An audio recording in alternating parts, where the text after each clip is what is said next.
Hi guys, I'm really excited to let you all know that I will be traveling again soon. And this is just a continuation of what I call my journey, which is basically just a deeper dive into who I am, how I see the world, and how I experience and relate to the world, trying to make those connections and have experiences that help me appreciate life more. I'm also always searching for um, things that draw me in, for finding this spark and what I consider recharging my batteries. So a lot about traveling for me, that's what it all does. It's just this live wire of energy that I can tap into that I struggle with on my day to day because, um, maybe being an artist, maybe just being who I am, where I'm always thinking outside the box or a little differently. I've always seen the world in strange ways. I feel very deeply about things. And so it's always a struggle to find this balance between living, you know, and living this life that has this kind of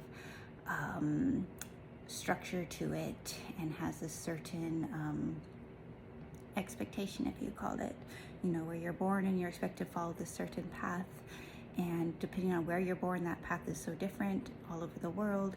So there are, in my mind, like so many different realities, and we all just kind of bump into each other occasionally. But for the most part, we just stay in that reality, never seeing that there's other lives out there. And of course, never thinking it possible that we could kind of jump off the tracks and find a path that resonates more with who we are. We just kind of stick with where we're born and move from forward with that. So I'm trying to, I guess, change my fate, or rather write my own fate in the stars, but also to honor the fact that there might be things within me that are meant for certain purposes, that maybe there is a reason I'm drawn to things that interest me, that light me up, that spark me, where others maybe is something completely different. So it's curious to me that we each have these propensities towards things, that we each have these passions and these energies that we tap into that are so diverse, and yet we're all essentially looking for belonging, connection, understanding, and just this authentic connection to ourselves, most of all, to know ourselves, to believe in ourselves, and to thrive as who we are, to expand and to see our own greatest potential. And this is no easy feat. So that's a small part of why I put together my journeys. Another part, as some of you know, is a very, very difficult struggle with depression and anxiety. And I know a lot of people, this is very common, and everybody experiences it quite differently. And I struggle for the longest time even giving myself the right to feel this way, because I always know there's people out there that struggle far greater than I do. I know I guess I just felt, and still do to some degree, insignificant. And to start to see myself as significant, even if just for myself in my little pocket of the world, my little bubble, that I matter to me, I matter to the people directly around me, and I hope to matter to the people I connect with as I travel, and because they have such a great impact on me. My journey when I went to the Azores and Portugal and Turkey, I can't even describe how surreal it all was, how healing and how incredible.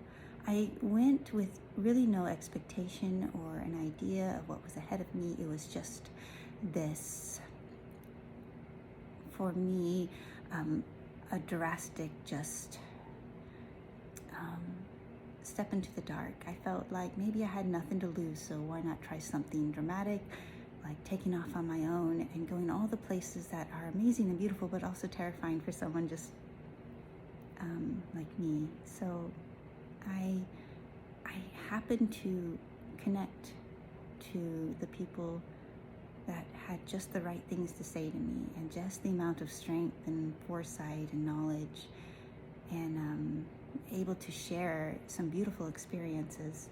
It was also about just finding this calm and peace in nature, and the solitude that I crave, to just find and hear my own voice, to hear my own heartbeat, and to let things settle from the crazy, chaotic world we live in, and decide for myself what each day that was going to matter to me to pick up and to look at and to work with, and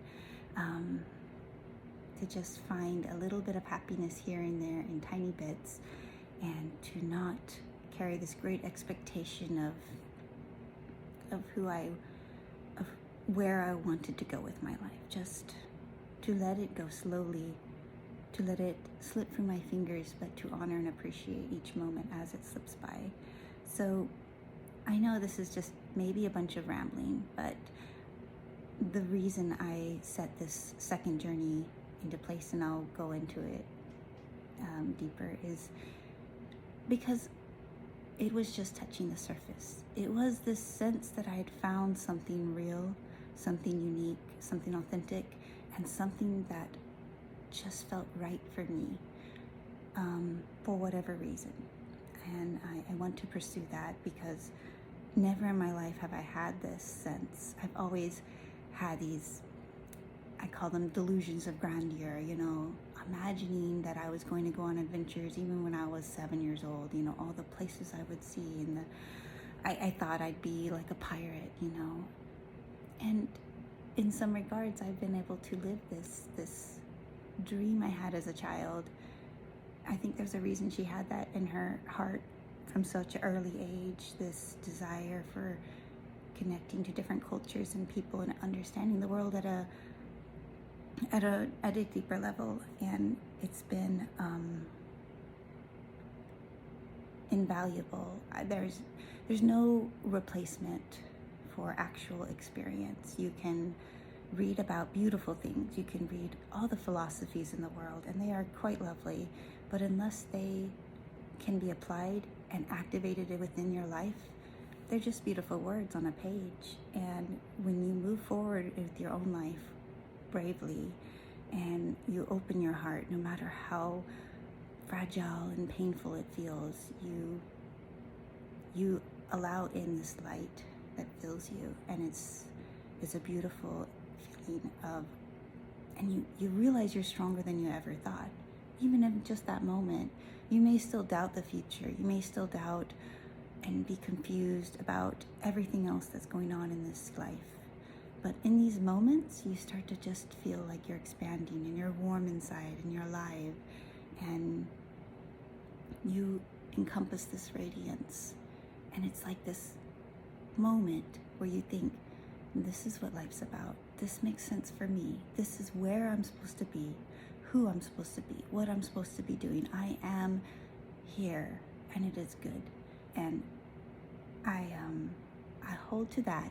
Even though I say you should let things come and go, I hold to that, because I realized this is my path, and I will follow it until another path pulls me towards it. I feel honored, and I know I'm in a rare place in my life where I can travel, and where I have what I consider a lot of skills and experiences that help me along my way. And I feel almost like it's a responsibility to go where others can't, especially as a woman. Our world from the get-go is always a little smaller and more enclosed.